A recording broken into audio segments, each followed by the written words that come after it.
The right to work check is not just a formality but a crucial legal requirement in the UK. It ensures that all employees here in the UK, regardless of their nationality, have the legal right to work here. Now, in the UK, employers must carry out right to work checks in the UK before hiring anyone. And as a job seeker here in the UK, you need to understand what the right to work check is, and you need to know how to do your right to work check in the UK, because no employer here in the UK would employ you without first doing your right to work check. With that said, in this video, I will guide you through the process of conducting your right to work check here in the UK as a job seeker, as it is vital to know this procedure before even securing employment, because when you secure your employment and you can't do your right to work check, or you don't know how to do your right to work check, then you might have delays in starting that job because you need to understand it. So it's better to understand how to do your right to work check or know about the right to work check before you even start looking for a job. First is first, let's cover the basics. Now, a right to work check involves employers verifying certain documents that proves an individual's eligibility to work here in the UK. Now, this document can vary depending on the person's nationality and immigration status. Please note that the right to work check is done for both British nationals and non-British nationals. Like, irregardless of your nationality, the right to work check is done for anyone who is looking for a job here in the UK. It's just like your right to rent check too. Recently, the UK government introduced these checks to help crack down on illegal migration in the UK. So the right to rent check is usually done when you want to rent a house here in the UK. So here in the UK, landlords must do right to rent checks for anyone, any tenant that wants to rent a house. They must do the right to rent check to be sure that they have the right to live in the UK. Same goes for the right to work check. So any employer that wants to employ an employee must do this for their employee to be sure that they have the right to work in the UK. Now, there are two main ways in which the right to work check can be conducted. The first is manual document checks, and the second is online right to work check. Let's start with the manual document checks. Now, the manual checks are straightforward. It's mostly done for people who are British citizens. So here's what you need to do when you want to do the manual right to work check. The first thing is that you would provide original documents of your right to live in the UK. Now, if you go on gov.uk, you will see the list of acceptable documents. So the second step is that your employer would ensure the documents you have provided are genuine, unaltered, and they belong to you that is presenting them. Now, the employer would also check that the photos on the document you're presenting to them as your right to work here in the UK match you, and that the dates on these documents are valid, they are not expired documents. The third step is that the employer would make clear photocopies of all the documents you're presenting, all the acceptable documents you're presenting. So for passports, that's for UK passports now, they would copy the front cover and all the pages with the passport number, the expiry date, and personal details. So you know that front page of your passport where you have all your information, they'll make photocopies of it and any relevant pages on your passport. The fourth step is done because of compliance, so that they can record that they were compliant with how the UK government has asked them to do the manual right to work check in the UK. So basically, they'll just record the date that they conducted the check on you. In case if they get a visit from the Home Office and they're asking questions, they can tell them, oh, on this date, we conducted a manual right to work check on you because you're a British citizen and here is your details of your passport. Or they can say, because you have indefinite leave to remain, that's why they conducted a manual right to work check on you, and here is the details they got from you, and then they can verify with their records and stuff like that. Now, one thing you should know that here in the UK, if employers do not do a right to work check on their employee, they can be fined, because it's a legal requirement for any business in the UK that before they employ anybody, they have to conduct a right to work check on them. So they have to have it on record that yes, they conducted a right to work check to comply with the Home Office rule, because Home Office officers can come visit any establishment and ask the owner of the establishment or maybe the manager in that establishment, say, these people you employed, do they have the right to work in the UK? I want to see evidence that you conducted a right to work check on these people.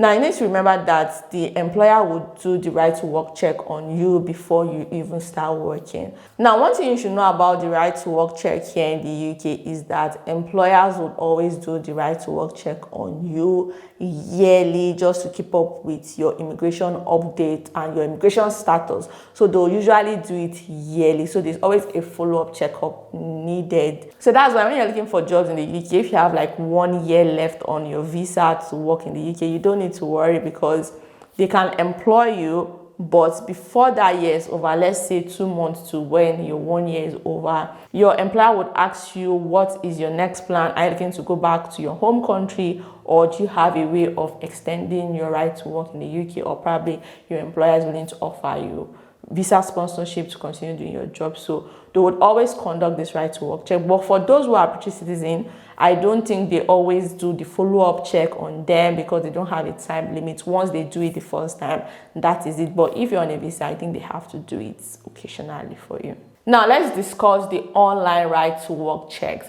Now, this method is usually for people with biometrics resident permits, settled or pre-settled status under the EU settlement scheme, or visa applications done via the UK Immigration ID Check app. So here's how the online right to work check is done. Your employer would ask you to provide a share code and your date of birth. Now, you can get this share code for free from gov.uk. Once you provide these details to your employer will then go to the UK government website, view a job applicant's right to work details page, where they would enter the share code you have sent to them and your date of birth. The online service will then display your right to work details. They will check this carefully to ensure they match the details and documents you have provided. Now, before you share your right to work code with your employer, they would have basically asked you for your identity card, or maybe your BRP card and your passport, copies of your BRP card and your passport during your recruitment process, so that they can have it on record before you even do your share code. Now, when you're doing your share code, just know that you have gotten the job, because that's the last check HR will normally do to be sure that they are in compliance with the Home Office rules of hiring someone in the UK. So once they tell you to share your right to work code, just know that you have gotten that job. So basically, they will just ask for your share code just to double check the documents you've provided to them during your recruitment process. Now, once your employer has confirmed your details that they are correct with what is on the UK government website and what you have provided, they will then download and keep a copy of the online check result, and they will take note of the date the check was completed, because remember, if you're an immigrant working here in the UK on a visa, they would usually have to do this check yearly. Like, it's no bias, it's no discrimination. If you are just an immigrant in the UK, it's the UK's government rule or Home Office rule that anyone working in the UK on a visa, they have to do this check for them yearly, especially if it's not the company that sponsored your visa. Because if they sponsor your visa, they kind of technically have your details yearly, because of, you have COS, they have your details, they have to comply with Home Office yearly and make sure that their COS is up to date and they're keeping up with compliance. Basically, it doesn't matter whether the company is sponsoring your visa or you are on another visa. Let's say you're on a global talent visa or you're on a dependent visa. It doesn't matter. As long as you're working here in the UK on a visa, they will usually have to do this check for you yearly, just to keep up with Home Office compliance rule of hiring internationals in the UK, basically. Now, with this said, I will share my laptop screen. I will do my right to work check in the UK for you, so that you can see how you would do that on the UK government website and how you would do your share code with your employer. So I'm just going to open my desktop and go on Google, and on Google, I will type the right to work check. So basically, after that, it will bring this page. So basically, when this page comes up, I would not click checking a job applicant's right to work, because I'm not the employer. That link is for the employer. Because I'm the employee, that means I'm the person proving my right to work here in the UK. I will just click prove your right to work to an employer. After I clicked that, this page came up and I just clicked get a share code online. After I click that, this is just me scanning through what the page is saying and going to start now. So when I click start now, it will bring this page that says tell us about your immigration status. So it says I have a UK visa or immigration account, I have a status under the EU settlement scheme, I have a biometrics resident card or permit. So I'm going to click I have a biometrics resident card or permit. Once I select that, I'm going to click continue. After that, this page came up and the page is saying, do you have a biometrics resident card or permit? This is sometimes known as a visa, and there's a picture of what they are referring to. And yes, I have something like that. I'm going to select yes and click continue. It will bring up this page and say, what is your biometrics resident card or permit number? And here I'm going to type my biometrics resident card permit number, and then I'll go on to type my date of birth. Once I type my date of birth and click continue, this is what will come up. As you can see, I have the right to work here in the UK because that is my civil passport. From here, I'm going to click get a share code, and then my share code comes up. So it says here details to give your employer, and I'm just going to click send code by email. Once I click that, I'll just type my employer's email address here. I just put Pathway UK's email address. So if you have any questions or queries or anything you want me to know, want to contact me personally, you can send it to this email. I will try my best to reply.